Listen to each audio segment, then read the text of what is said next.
Finalizohet nga policia kufitare, operacioni i koduar Marin, për goditjen e veprimtarisë kriminale të dhënies ndihmë për kalim të palikshëm të kufirit. Në kuadër të operacionit, u vu në pranga shtetasi K.G., 47 vjeç, banues në Tiranë, për veprat penale, ndihma për kalim të paligjshëm të kufive dhe për kraja e autorit të krimit, pasi në kamionin që drejtonte u gjetën të fshehur 3 shtetas, që synonin të kalonin ilegalisht kufirin. Shtetasi R.M., 37 vjeç, banues në Lezhë, i fshehur në kamion, ishte në kërkim ndërkombëtar, pasi zyra e prokurorit publik në Itali ka lëshuar urdhër arresti për të, për veprat penale, largimi të burgosurit nga vendi i vuajtjes së dënimit, prodhimi dhe shitja e lëndëve narkotike, grup kriminal me qëllim trafikimin e lëndëve narkotike. 37 vjeçari u arrestua me qëllim ekstradimi në Itali. Shtetasi K.D., i fshehur në kamion, ishte shpallur në kërkim kombëtar në Itali.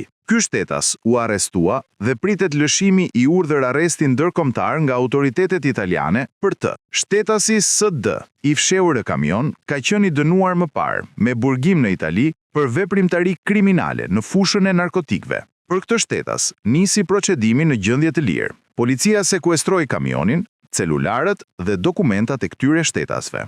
Materialet proceduriale i kaluan prokurorisë pranë gjykatës së shkallës së parë të juridiksionit të përgjithshëm Durrës për veprime të mëtejshme.